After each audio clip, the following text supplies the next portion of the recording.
Vamos a trabajar en una charla que podría llegar a ser interesante. Hemos hablado algunas veces de John Wilkins y de la búsqueda de un lenguaje absoluto, como dice Borges, del idioma analítico de John Wilkins. Bueno, hemos dicho aquí en este programa humorístico que la riqueza de un idioma está vinculada a su funcionamiento lógico más que al número elevado de vocablos que contiene. A veces citamos como ejemplo el idioma de los yaganes, que tenía muchísimos vocablos. Alguien que hizo el diccionario hablaba de unos 30 y pico de mil entradas. Pero resulta que el idioma no tenía razonamiento. Entonces, no tenía relaciones. Y entonces cada palabra estaba suelta. Y no había la posibilidad de clasificar. Estaban todos los nombres de los árboles, pero no había la palabra árbol. Estaban todos los nombres de los animales, pero no existía la palabra animal. Bien. Pero no importa.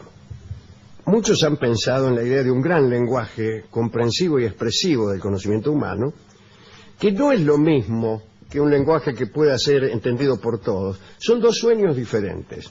El sueño del Esperanto es el sueño de un idioma que puede aprender cualquier desgraciado en 10 minutos, y es como el sueño de volver al instante inmediatamente anterior a la construcción de la Torre de Babel. Ese es un sueño.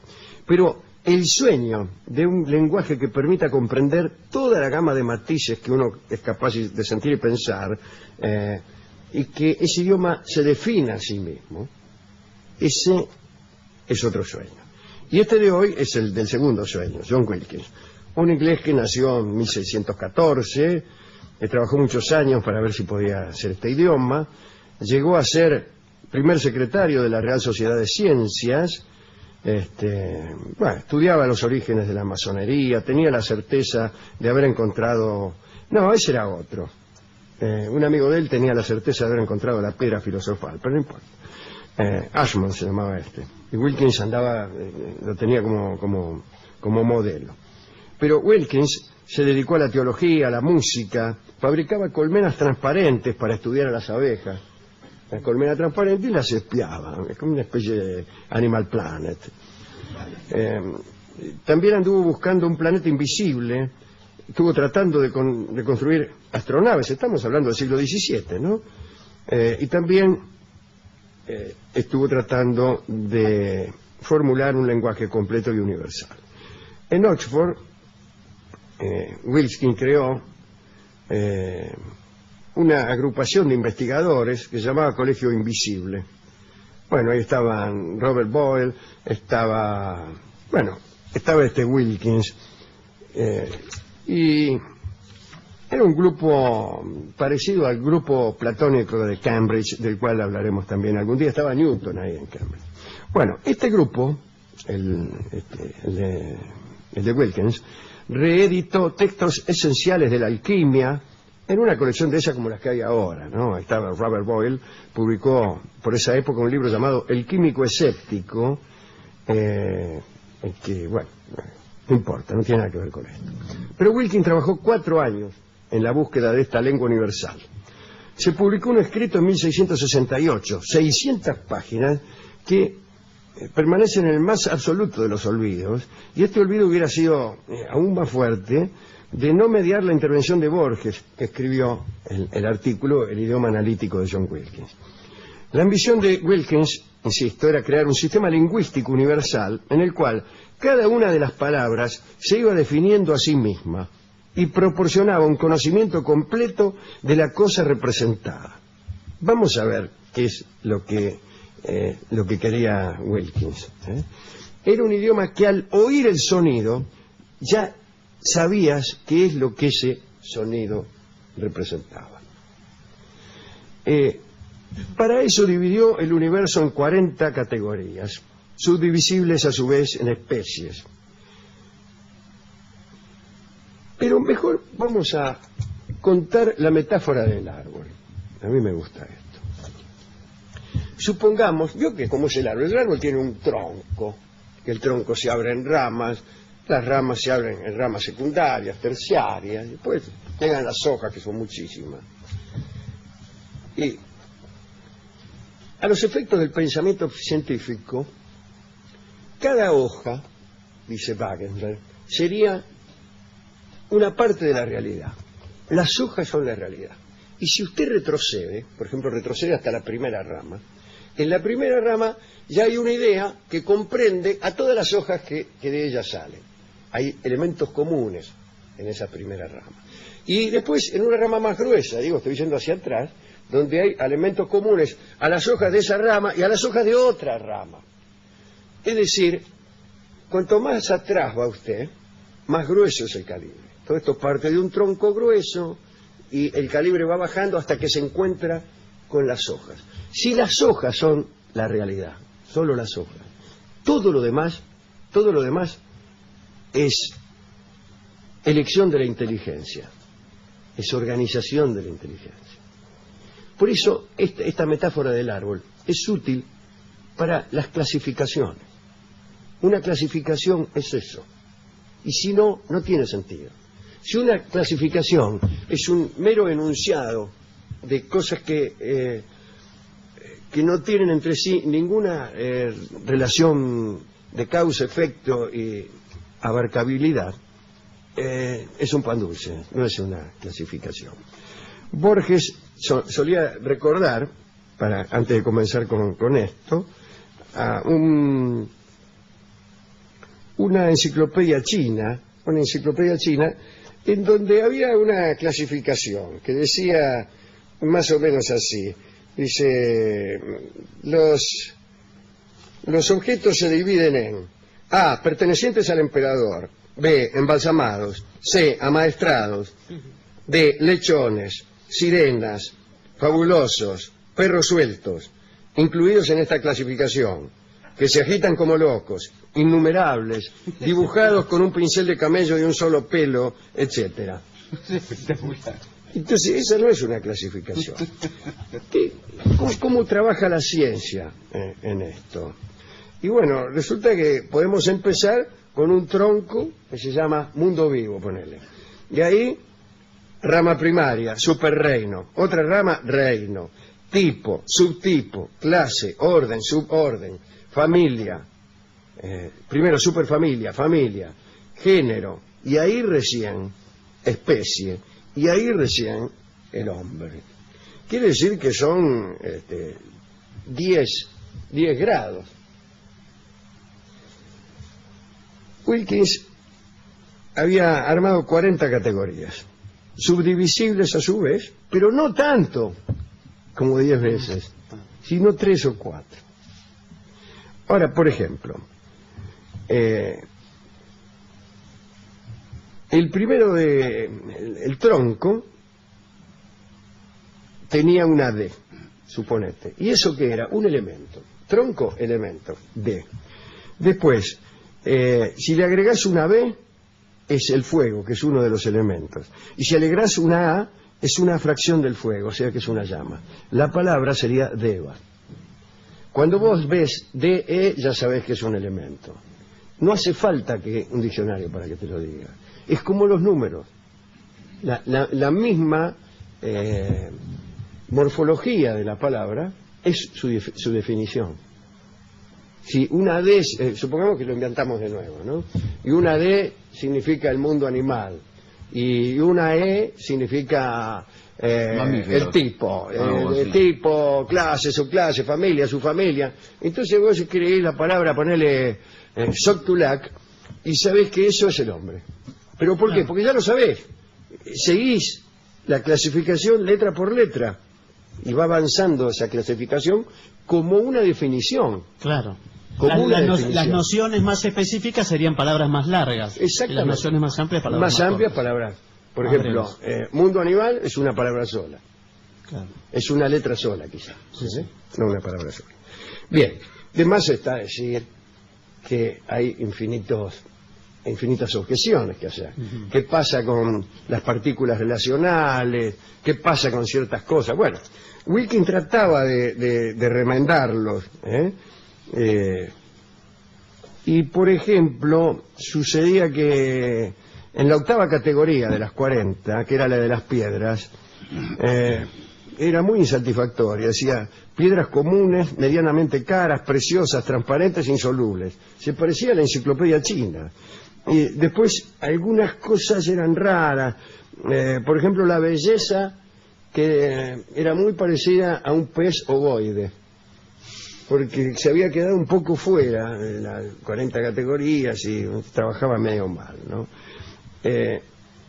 Esta empresa de Wilkins tenía probablemente su raíz en una idea religiosa del lenguaje. Dios habla directamente a los hombres, les da a conocer las órdenes y sus prohibiciones. En el Corán también sucede esto. Los hebreos fueron aún más lejos en la mística de la escritura sagrada, ¿no? Hágase la luz proviene de las letras mismas que componen la frase, decían los cabalistas, ¿no? Gracias a esas letras funcionaba el vocablo. El Dios de Israel creó el universo sirviéndose de los números comprendidos entre el 1 y el 10 y de 22 letras del alfabeto. Las dibujó, las grabó, las combinó, las permutó y produjo con ellas todo lo que es y todo lo que será, solo por las letras. Esto decían los cabalistas, que en cierto modo compartían la idea de Wilkins. Galileo decía, pero mejor, Escoto, ¿no?, que era un cristiano, un escritor cristiano de la Edad Media, decía que Dios escribió 2 libros y el segundo de ellos era el universo. El primero las escrituras, el segundo el universo. Galileo decía que no podemos comprender el universo sin antes haber estudiado la lengua y los caracteres en que esta lengua se escribe. Pero dice que la lengua del universo es la matemática y sus caracteres son triángulos, círculos y otras figuras, ¿no?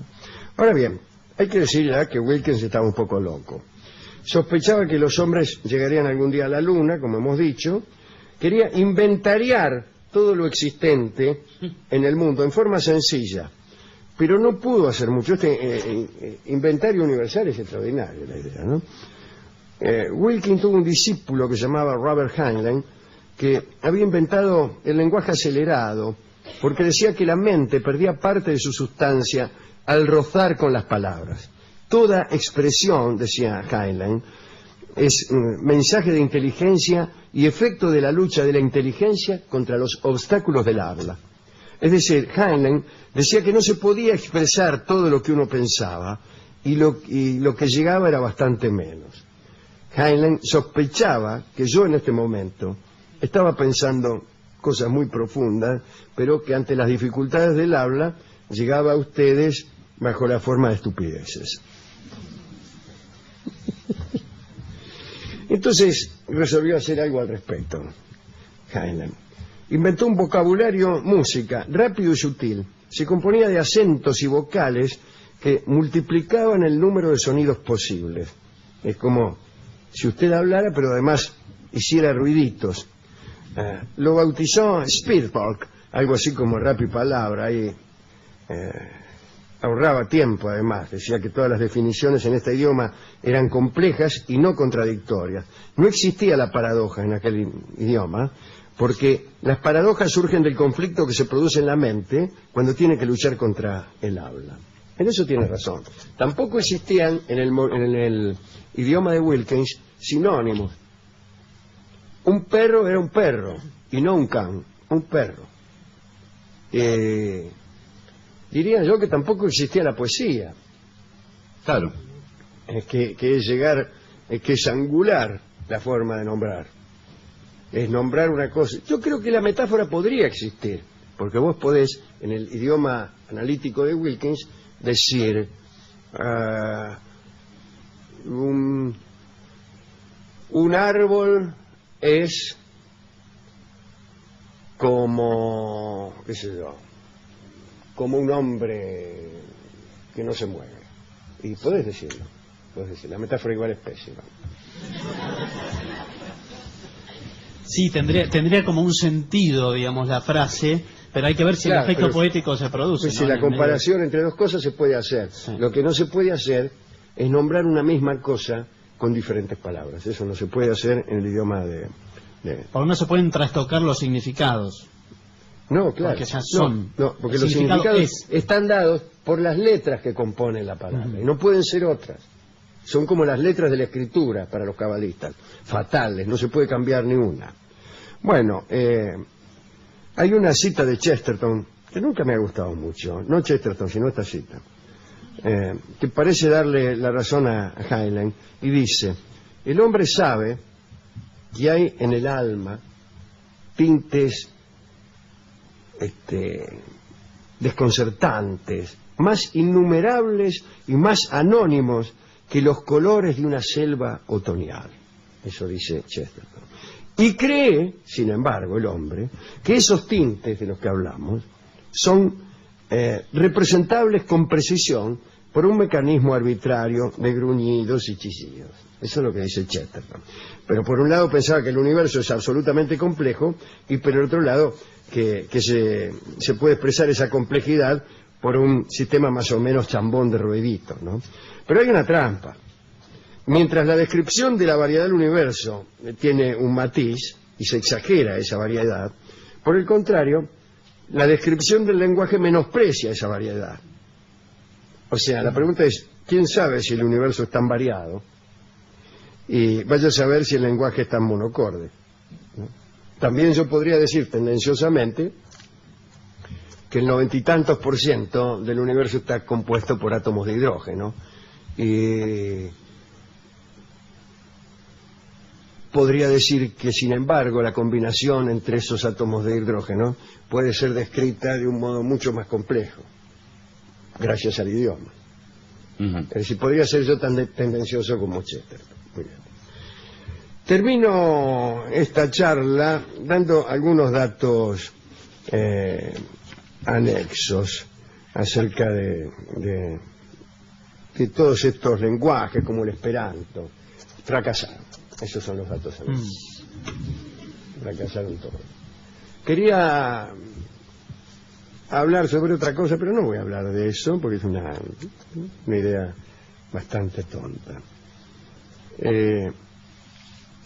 Me gusta esto del sistema analítico de John Wilkins.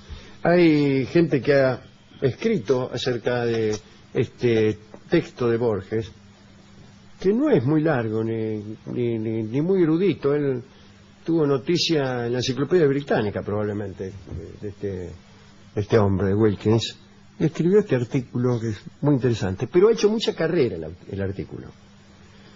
Sobre ese artículo escribió Foucault. Sobre ese artículo escribió también Wagenberg, acabamos de leerlo, Umberto Eco. Casi todos los contemporáneos lingüísticos han prestado atención, más que a la idea de Wilkins, al desarrollo que Borges ha dado de esa idea, ¿no? Le voy a contar una última cosa que no tiene mucho que ver, pero sí tiene que ver, va a ver que sí. En algunas tribus sudamericanas, estoy pensando en tribus del Paraguay, creo. Esto lo dice Fraser, cuyo conocimiento del Paraguay podría no ser exacto. John Fraser, que de todos modos de estas cosas sabía mucho. ¿Pero viajó alguna vez a Paraguay? Sí, no importa, probablemente sí, sí, viajó por todo el mundo. La rama dorada es el resultado de innumerables investigaciones, todas muy, muy serias y casi ninguna conjetura.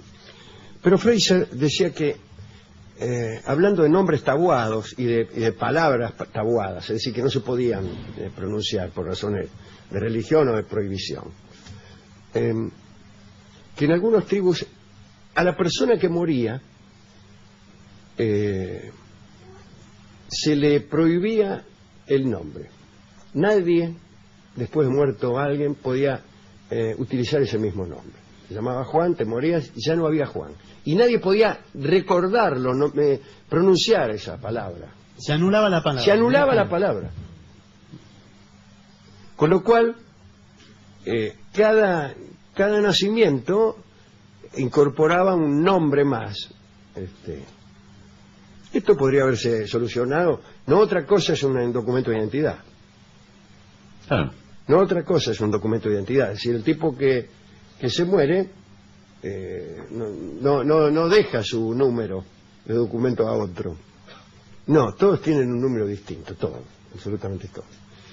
Pero si cada vez que muere alguien tenés que dejar de pronunciar su nombre, eso ya es una cosa. Pero si además están tabuados los nombres de algunas cosas que desaparecen o que son consideradas de mal agüero, el idioma se va despojando, por un lado, pero también va creciendo por otro. Se va modificando mucho más rápidamente de lo que ya lo hace por naturaleza.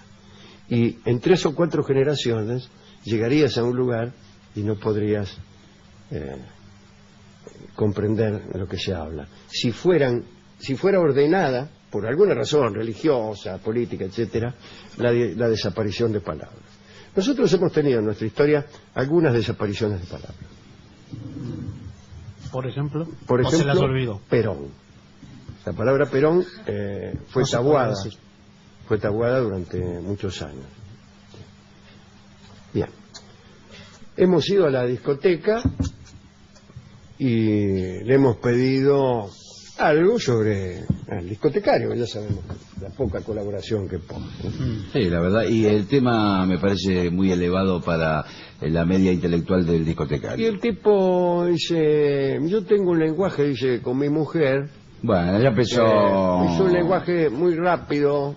Sí, me imagino. Porque simple. yo estoy siempre en la pieza, me dice, tirado en la cama, y mi mujer está en la cocina. Entonces, me explica, las órdenes que yo le doy... ¿Órdenes? Sí, así dijo, ¿qué quiere que le haga? Por ahí no son bien oídas ni interpretadas, así que yo la llamo, y para que comprenda que la estoy llamando, le silbo. Bueno, todo lo contrario. Es un idioma silbado. Todo silbado. Sí, que él usa con su mujer, dice. Nosotros, dice, nos amamos mucho, pero... Un prehistórico, un precámbrico. Sí, un primate. Bueno, entonces me dio un disco. ¿Tendrá algo que ver el disco? un disco? Sí, no, tiene que ver con su mujer y con él, se llama Silbando el disco. Ah, bueno, sí. Escuchamos a Aníbal Troilo y Roberto Grela. Vamos a trabajar en un